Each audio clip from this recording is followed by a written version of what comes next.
জুমার দিন উপলক্ষে অন্য যে কোনো দিনের চাইতে জুমার দিন অর্থাৎ শুক্রবারের ফজর নামাজ পুরুষরা মসজিদে জামাতের সাথে পড়বেন, জামাতের সাথে পড়ার নিয়ত করবেন পাক্কা। কারণ অন্য যে কোনো দিনের ফজর নামাজ না, শুধুমাত্র যত নামাজ আছে, নবী করিম সাল্লাল্লাহু আলাইহি সাল্লাম বলেছেন আফদালুস সালাওয়াতে ইনদাল্লাহ, আল্লাহর কাছে দুনিয়ার সব নামাজের মধ্যে, 5 ওয়াক্ত সাধারণ নামাজগুলোর মধ্যে সবচাইতে উত্তম নামাজ হলো সলাতুল ফজরে মাআল জামাআতে ইয়াউমাল জুমআহ, জুমার দিন ফজরের নামাজ জামাতের সাথে আদায় করা হলো যত নামাজ আছে এর মধ্যে সবচেয়ে শ্রেষ্ঠ নামাজ।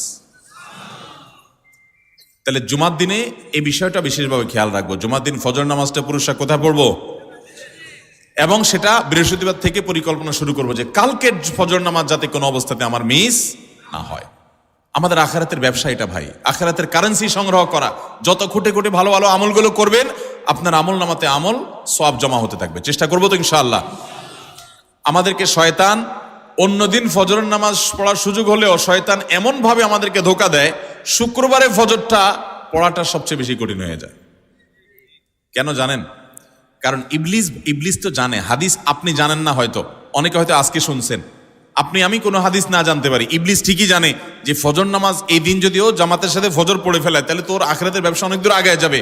ওর সাথে তো আমাদের বাবা আদমের সাথে সেই চ্যালেঞ্জ, আদম আলাইহিস সালামকে সেজদা করতে বলা হয়েছে, সে তো করে নাই, তার সৌজন্যে বা তার জন্য সেজদা নিবেদন করে নাই, আল্লাহ তাআলা সেজন্য তাকে জান্নাত থেকে বের করে দিয়েছে।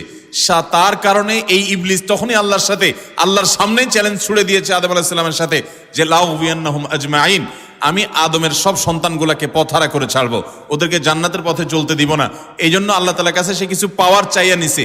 এর ভিতরে একটা হলো কিয়ামত পর্যন্ত হায়াত পাবে, আরেকটা হলো আমাদের রগের সাথে সে মিশতে পারে, রক্ত প্রবাহের সাথে মিশতে পারে, শরীরের মধ্যে প্রভাব সৃষ্টি করতে পারে, আমাদেরকে দুর্বল করতে পারে, মন্দ দিকে টানতে পারে, ভালো কাজ যেন না হয় মনে মনে কুমন্ত্রণা সৃষ্টি করতে পারে।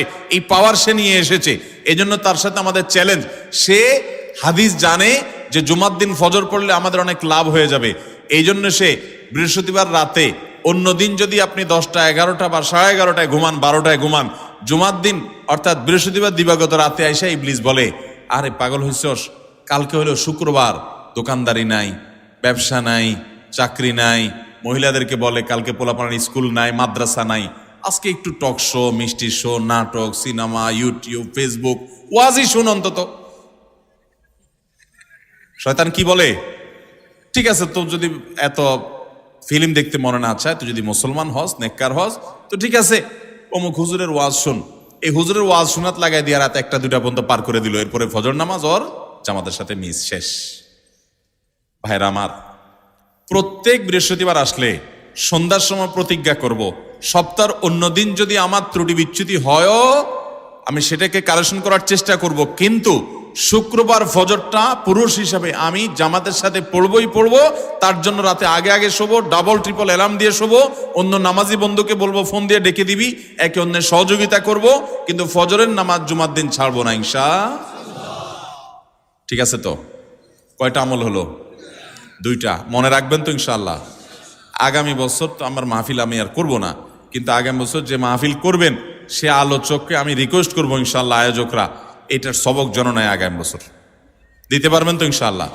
আমল যদি করেন তাহলে সবক ঠিকই দিতে পারবেন। ওই যে ভাই সবগুলো শুনে দিছে, কারণ আমল করেন।